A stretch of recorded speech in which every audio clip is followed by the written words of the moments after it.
People Not Titles podcast. We're up in Brookfield, Wisconsin today on this just gorgeous sunny day. And you're in for a treat today because I am going to be speaking to Greater Milwaukee Area Real Estate Realtor of the Year, Rochelle Gamauf. And she's going to talk about her overcoming adversity, and she's going to talk also about how she is really giving back to the community, started a nonprofit, and how you can help. So People Not Titles podcast up in Wisconsin, the Dairyland. Let's go.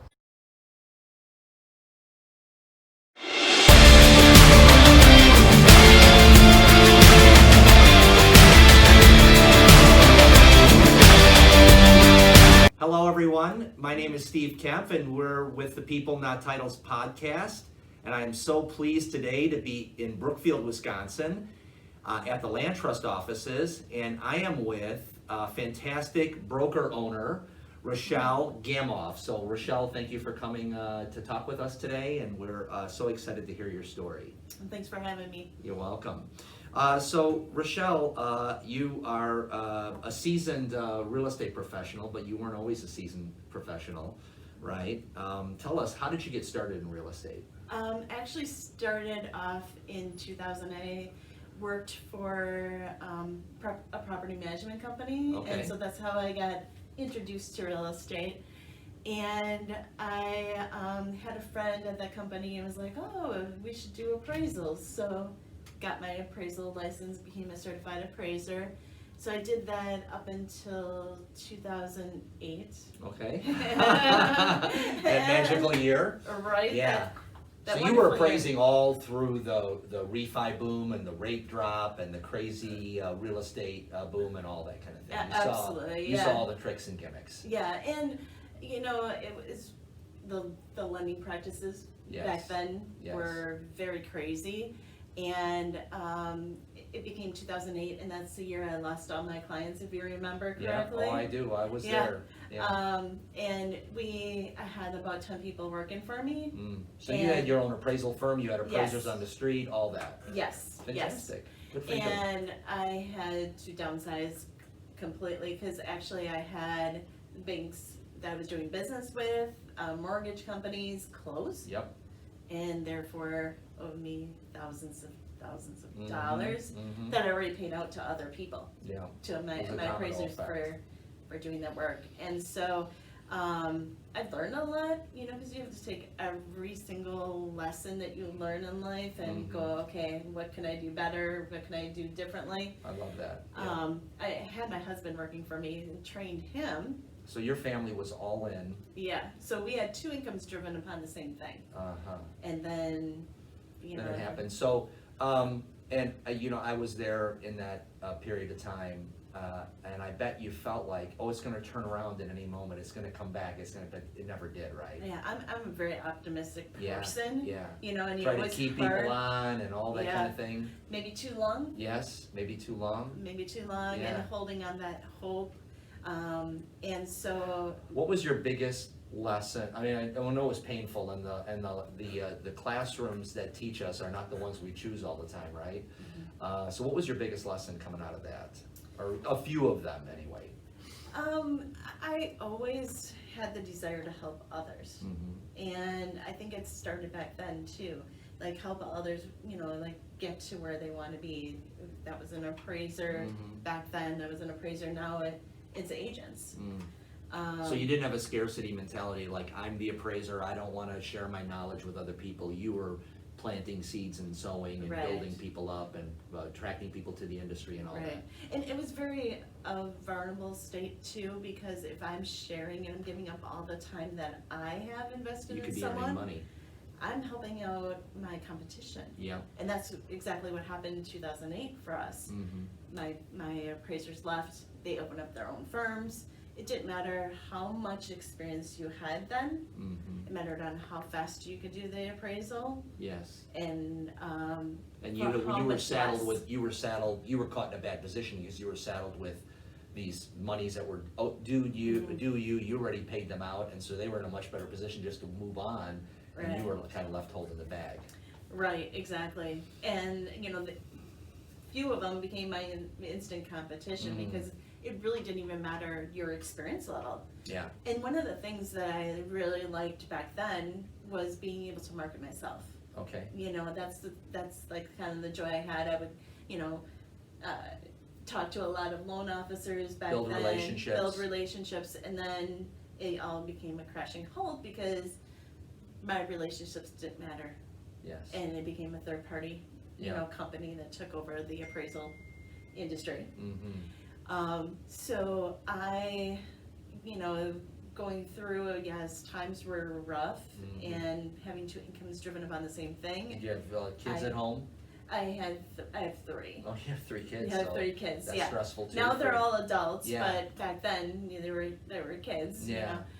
But What got you through that, Rochelle? You and your husband.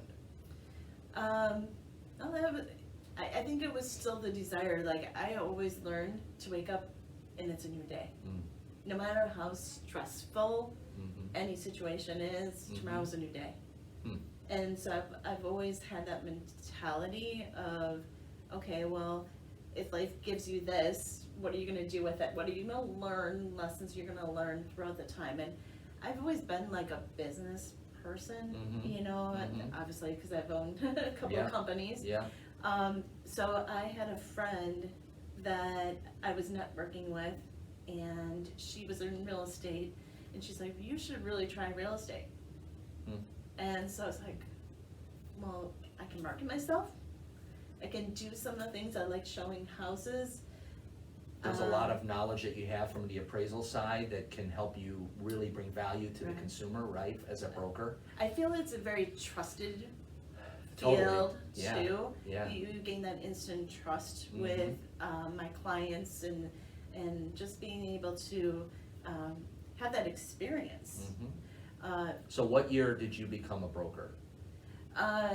Actually 2017. Okay. So I was an agent. Okay, so you were an agent, yeah. So So in Illinois, 2008, they have different vernacular where a broker Right. is just someone who's an agent, not just, but and then a broker for you is you opened up your own brokerage. So when did you become a real estate agent? 2008. Wow, so you got right into the mix. 2008, you Yeah. said I'm going to pivot and I'm going to become an agent. So Right. good for you. And That's great. I started with a company. It was my friend that brought me into the company. That company was not set up for first-time agents. Okay. And so No training, no system, no training, nothing. nothing. Yeah. And you were just kind of on your own, Okay. just left to fend for yourself. I mean, yeah, they had like a monthly training, but it really wasn't real role training, I believe, and so everybody thought, like, you're an appraiser, Rochelle, you know everything, and I'm like, wait a second. Yeah, there's a lot to learn, right? I never had to explain contracts before. Yeah.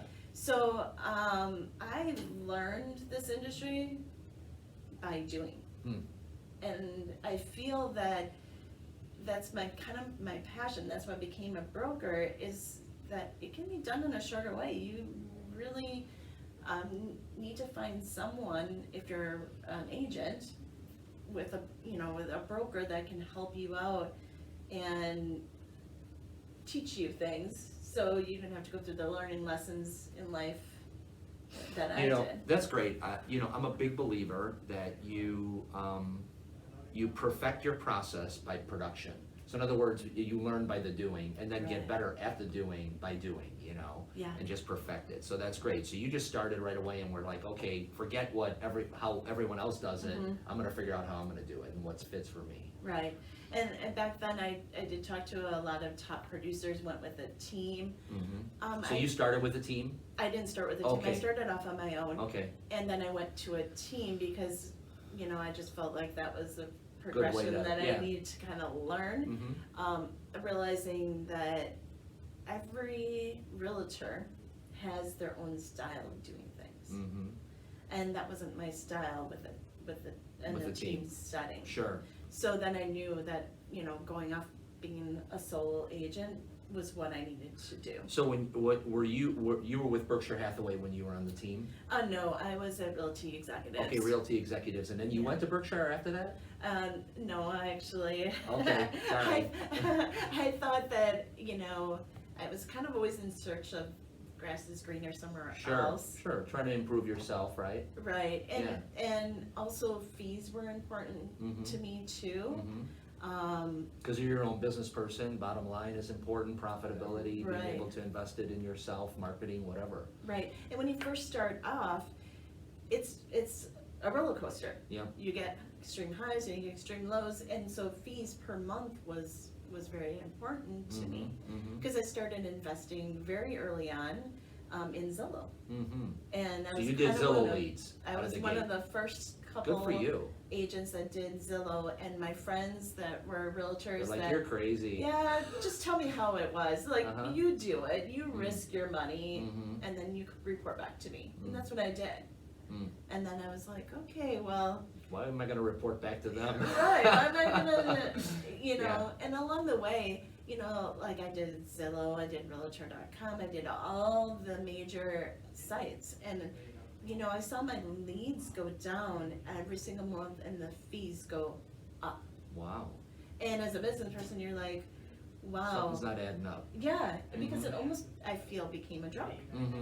It was like my drug, like to try to have as many zip codes as I could have. But then, you know, when you're looking at upwards paying $4,000 more than my mortgage payment for leads, and then only get 17 a month, that wasn't control. I needed more control over.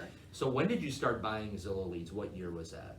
I think 2009. Okay, 2009. And are you still, so what was the progression for you? Did you just start building your business, your sphere, and then get away from Zillow leads? Or is that still a part of your strategy? I do not do Zillow. Okay. I just got burned out by doing that. So I've developed my own leads plus my past clientele. Yeah, you build your business that way, right? Right. I mean, sort of, you know. Right. Right. And you know, they're big giants now. They're Yeah, it's making changed. lots of money. Yep, I think their systems have changed. I never looked back. yes. I That's was great. just like cold turkey. I stopped doing it, and then I started learning how to do more social media. All right. You know, That's to great. develop my lead base. And then, you know, I was going pretty strong, and, you know, I had this desire when I went to Berkshire Hathaway to open up an office, and that was my goal Yes. from the very beginning. I 'Cause was like, you seem to me, Rochelle, like you're kind of a natural leader. Like you start producing on your own, and then all of a sudden you start attracting people around you, and all of a sudden you got 4 people sitting in the office looking to you saying, what do I do next? And you're like, right, oh, boy. right. And I was always helping out people then in Yes. every, Whether you had every an interest in company is- them or not, right? You were Right. just always a helper and a giver. right. Yeah. And then sometimes you feel like you give too much, you Yeah. know? But I realized that I will never stop giving, because Yeah. that's part of my character. Yeah, You know, and if I wasn't true to myself, yeah. because, you know, like when you give so much, you know, you feel that people, you know, like other agents and stuff like that, Take advantage of it. you feel like you're maybe. taken Yeah. advantage of, and then you want to like shelter in.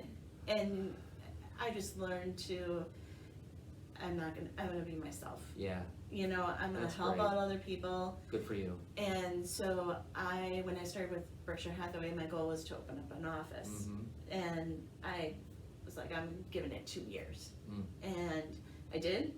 I didn't get an office in that time, so I'm like, okay, well, I'm it's doing- time to fly on my own and spread my wings. And And so what year was that? 2017. So 17, you opened up your own office. Mhm. You know, just going back to the giving piece, you know, I believe that a part of an abundance mentality, which is there's enough for everybody, is the giving piece. That's the faith piece of it, is that I'm gonna give and I'm not gonna expect anything back, and some people may not appreciate it or whatever it is, but I'm Right. gonna be a giver. Right. And that starts a flow coming to you as well. So, you know, you can't be the Dead Sea where everything comes to you and it doesn't go out. If you get it flowing, which I see that in your career, you know, from appraising to brokerage to now owning your own business. Right, right. And so, you know, I felt like this was my next step as being a broker, just because I love, you know, giving. I didn't do it for the money. I didn't open a firm because I was like, okay, I'm gonna make tons of money, Yes, you know? yes. I wanted to keep it small, personal, and kind of developed my structures around like what I wanted at certain, Have your own personality to your company. yeah, certain what I needed as a starting agent. Mm-hmm. What was I needing? What was I needing as a middle level producer, and what was I needing as a top producer? So I kind of thought about those, and that's how I structured my company. When I started off, I started looking at different franchise models. Mm-hmm. I own a franchise, and that was the best decision I think I could make Mm-hmm. because of the branding was already in place. Yeah, and you got support at certain things, whether it be technology or marketing or whatever it might be. Right, right. And the company, Next Home, is based in California. Okay. And I went and I visited and was like, wow, this is my home. Mm. And we call each other Next Homies. It's really, Wow. it's like very personal. Next Home is growing tremendously. And I was like the third office in our state to open No a Next kidding. Home. And how many now are in Wisconsin? Gosh, I don't even know. Okay, well, more than Because three? there's popping up. Okay. I would say there is about maybe 15. Mm. They're continuing growing. I think I was in the second year of their franchise. And so I think they're up to over 400 offices nationwide. Mm. So, Rochelle, going back to when you started as an agent, if you're sitting with the person that wants to get into real estate right now, what is your couple, 2, 3 points that you would give them of, kind of expectation of how their career would go, what to expect out of the gate, that kind of thing? Right. I am not one to sugarcoat something. Great, I love it, yeah. Yeah. It's not. Sales is it's too not hard to come into it and not have the right expectation, right? Yeah. I'm not into making empty promises and not delivering. And That's great. And that's something that I found in my career. Like, come here, it's going to be great, and you're going to increase your business. I felt like I was treated like a number, and I didn't want that for my agents. So along the way, I've developed, like different systems, and Next Home has a platform of like 20 different systems that is all given to an agent free. There is, franchise fee. Sure. But they're given all the tools, and the tools are very techy. Because I've always found that you got to do something different than Yes. another realtor. You can't go the same path Yes. and do the same thing. With a new agent, what they're looking for is really training. And I think when I meet somebody new, I'm giving them a full disclosure. This is what to expect. Is this the career for you? And I really try to figure out why they want to become an agent. What are you looking is for? it? Yeah, what are you looking for in them that you think is a key Yeah. to success? And the why has to be very important. Because in the beginning, Like, hey, I don't like my job. Well, that isn't a good enough why, right? Right. Yeah. Right. It has to be, you have to have that passion because they're running a business. And so I want to make sure they're dedicated, that they know how. I brought some people on very early on, and what I found is their why wasn't really a why.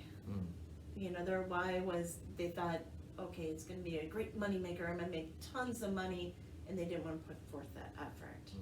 So you really have to be kind of like married to it. Yeah. Agents are working nonstop. We barely take breaks, we're self-employed, and that's Gotta how always be kind of on call, ready for a deal or a lead Yeah. or a question about a property or whatever, because people are shopping all the time, right?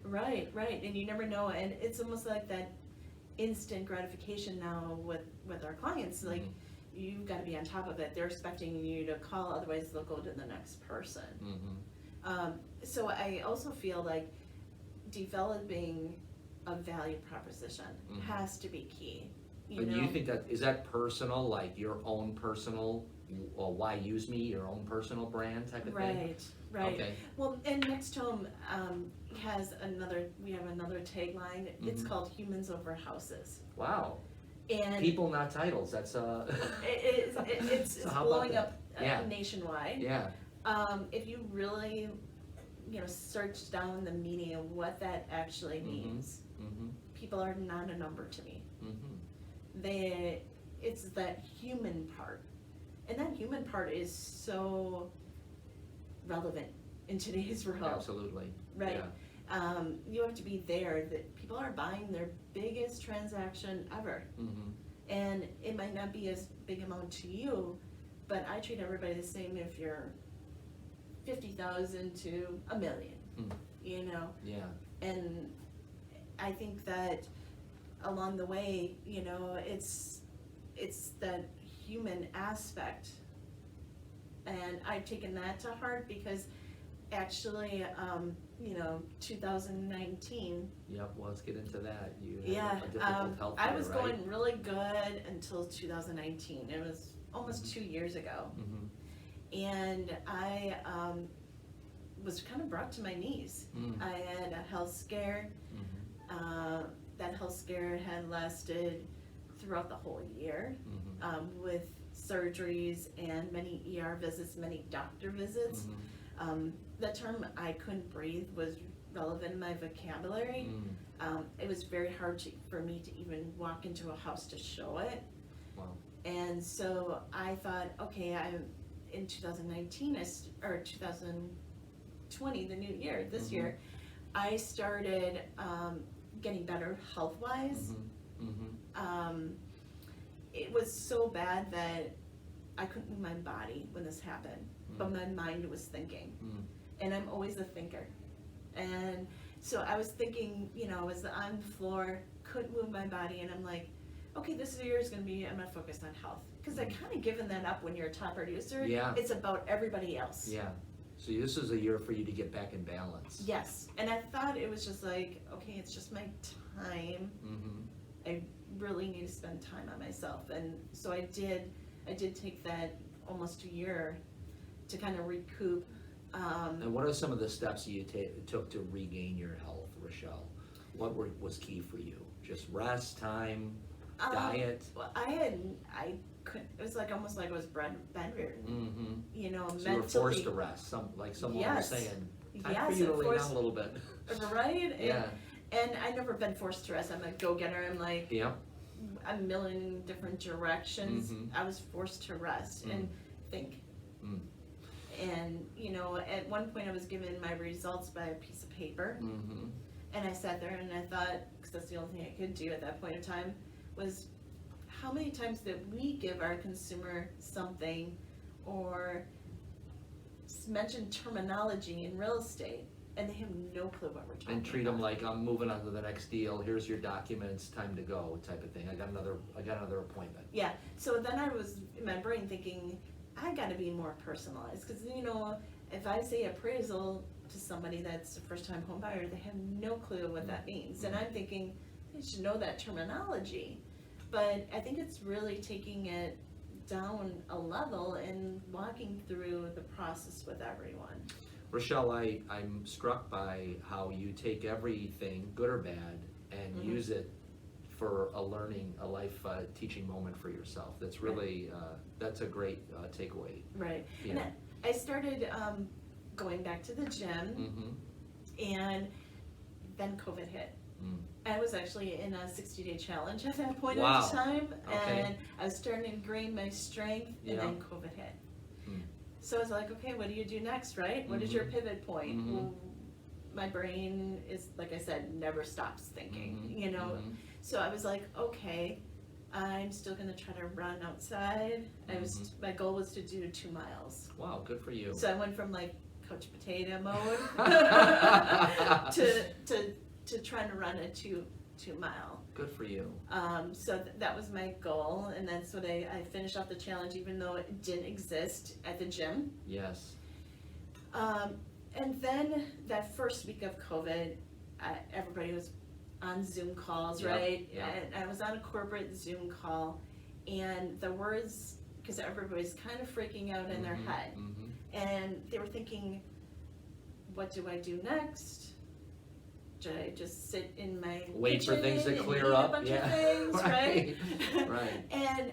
And basically our CEO said, you need to do things to help out others. At this point in time, it's humans over houses. Because it was really hard to talk about real estate to people. I found it very hard to talk to that first week of COVID. Absolutely. Right? So you tried to meet them where they're at. Right. Yeah. Right. And so I thought about it myself, and I'm like, everybody's buying toilet paper, stocking up on stuff. Right. I did that. I didn't do it to the extreme. Right. I got enough toilet paper for myself. Now what? Now what? Right? So funny. I was like, okay, who needs help? You know, who needs help out there? And so I looked at Facebook, and sure enough, I found a few friends that needed some help. What did I do? I made homemade spaghetti. That first week that COVID hit. It was the only thing I knew how to do in a masses is make homemade spaghetti. Wow. So I did that, and I found more and more people reach out to me and need help. They needed groceries, they needed that toilet paper because they couldn't get it.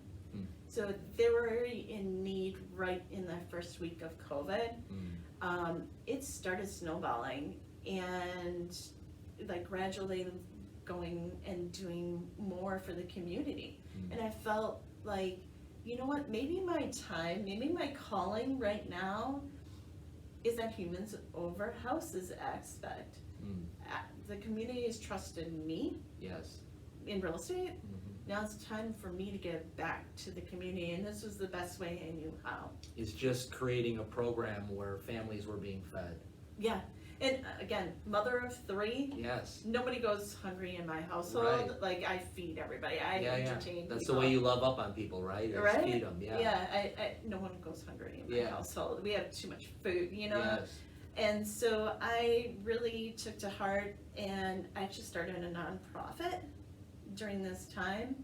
So while people are hiding in their basements under their beds, stocking up in toilet paper. Rochelle is starting a nonprofit to help feed people. Right. And I also got, you know, another realtor needed toilet paper, so if I was shopping at these different stores, I was going out and getting other things that other people needed that were hunkering down and staying put because they weren't sure what to do. Or they're in a service industry, or waitresses Right. or waiters or whatever it is. They were non-essential. And I hated the term, to be honest with you, essential workers. Me too. Yeah. Because everybody's essential. Yeah. In my opinion. Yes. And you know, I know some people were posting, I'm an essential worker, you know what I mean? And I'm like, you know, what can you do?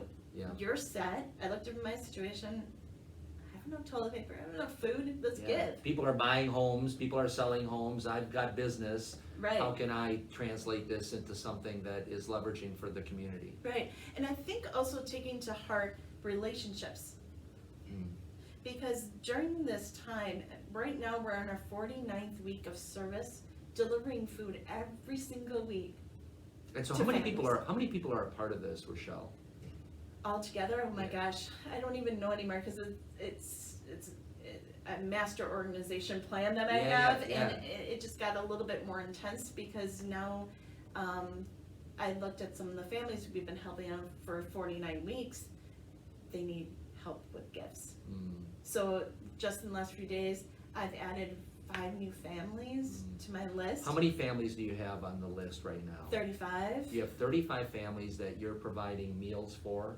We're providing this essentials. So what I looked at is I deep dived into what a pantry is, right?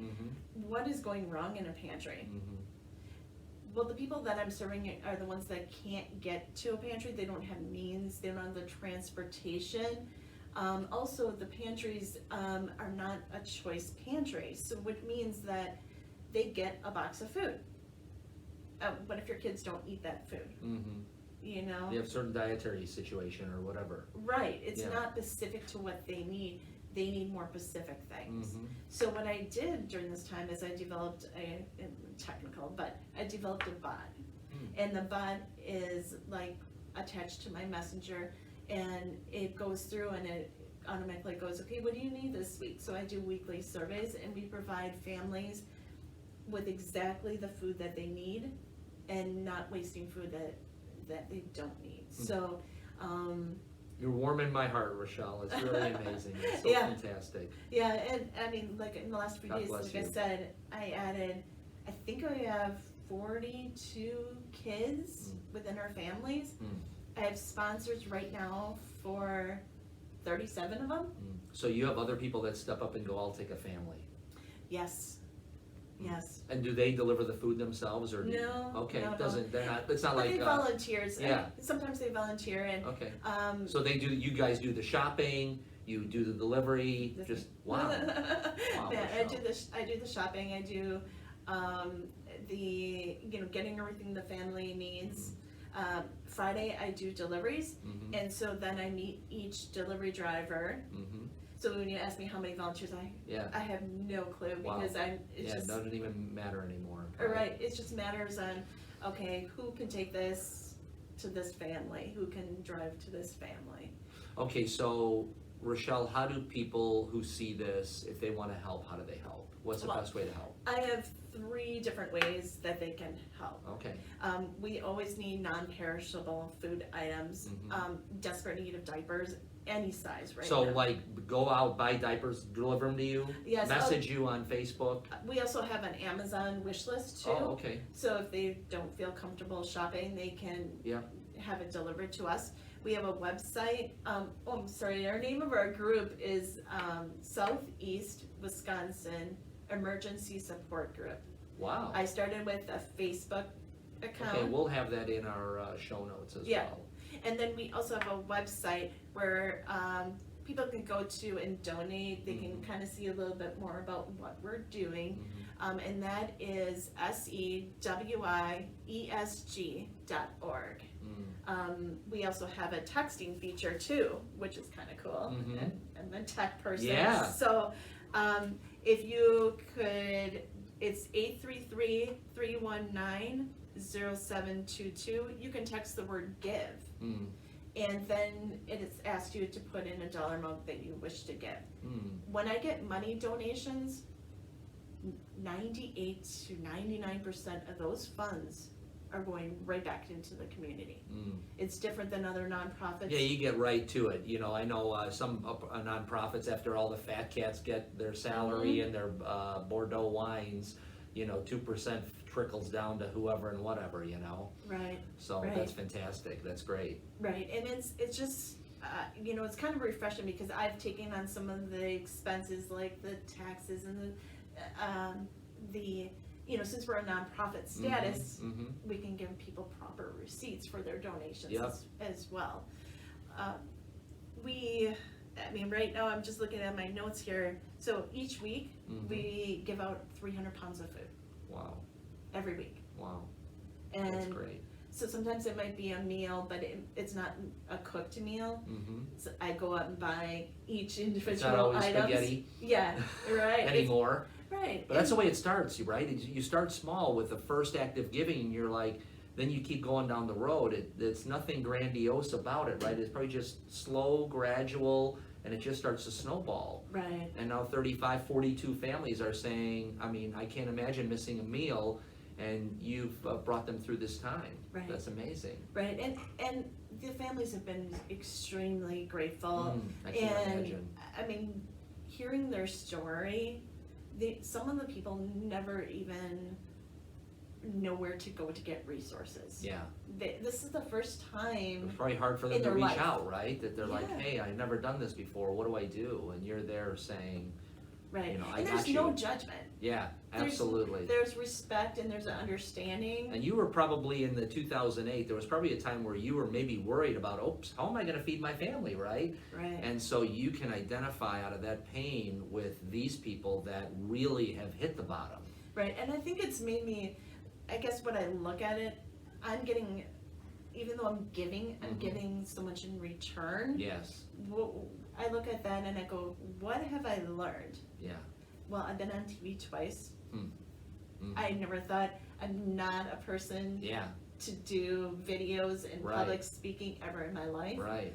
So I've learned. You're the person they should have on TV though, as opposed to all the nonsense that's Right, out there. the you know? positivity Yeah, in the absolutely. And the opportunity to inspire people to give, instead of saying, hey, woe is me, it's like, no, Right, let's get out there. right, and the humbleness, I think. Mm-hmm.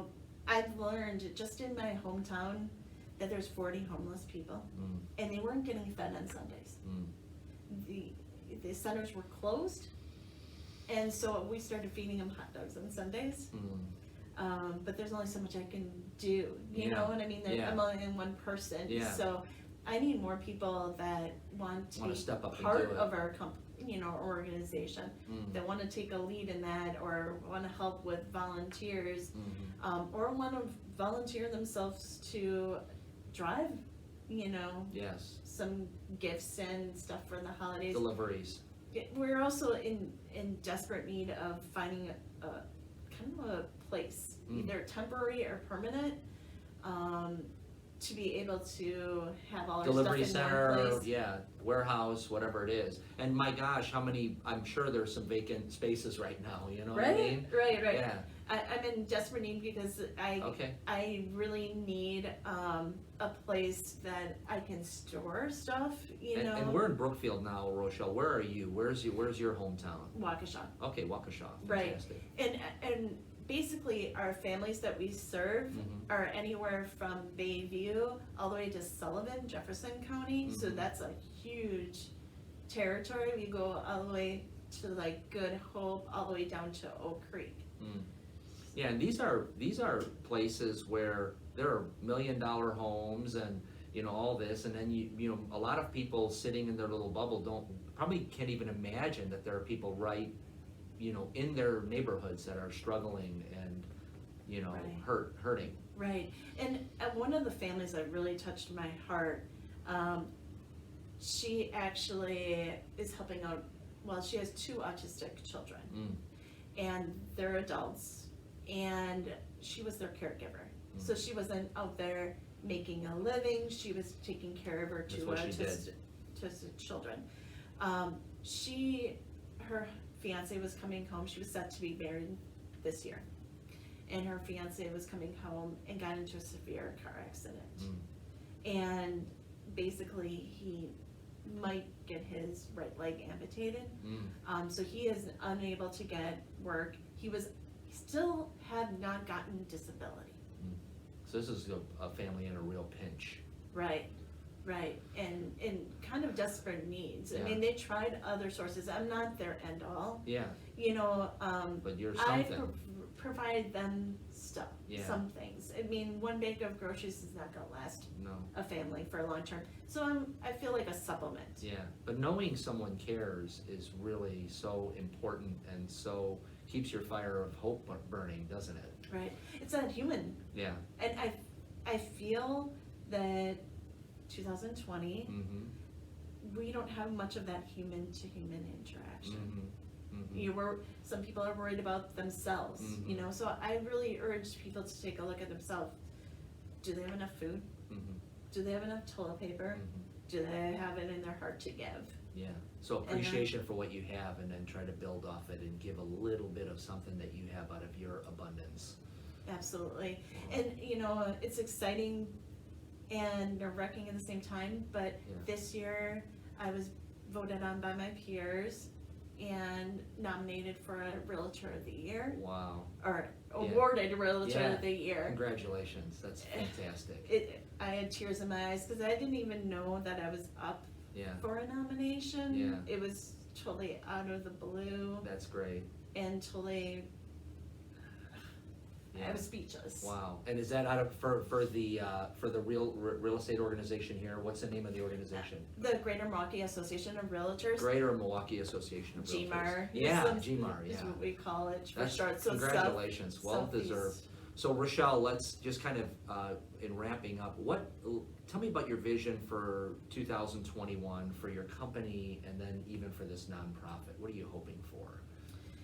Well, I'm hopefully reaching other families. I feel like the need is going to be greater as more time goes on, and as the economy heals, I still feel that there's going to be that need out there. Yes. So I would like to grow the nonprofit. I would like to get more people involved. I can't just do it with me No. and a few people, Yeah. you know, to make a difference in the world. As far as my broker firm, basically I'm out there as an agent, you Mhm. know, trying to get more business myself, Mhm. and grow that as well. Yes. And hopefully help, you know, again, giving that shirt off of my back is kind of what I've done for Yes. years. And you have other agents in your company right now, right? I have one other agent right now. Okay, are you looking to grow that, or? Yeah, absolutely. I would love to take on some individuals that would like to be realtors or are already in their career, Mhm. and kind of get them to the next step of their career as well. You know, help them grow. Mhm. The accountability. Mhm. You know, I feel like if I'm making other people accountable, then I have to be accountable myself. That's great. Rochelle, if, excuse me, if I could think of one word, it's inspirational. That's what you are, you're inspirational. Thank you for sitting down with us. Congratulations for being GMAR's Realtor of the Year. We're honored to have you on People Not Titles. We're signing off, but we'll have Rochelle's information. So if you want to participate in her efforts to give back and to, especially during the holiday time, right? You're gonna probably be doing just a ton of stuff, and this is perfect timing for that. So thank you very much. Thank you, Rochelle, and we're signing off. Thank you. Yeah.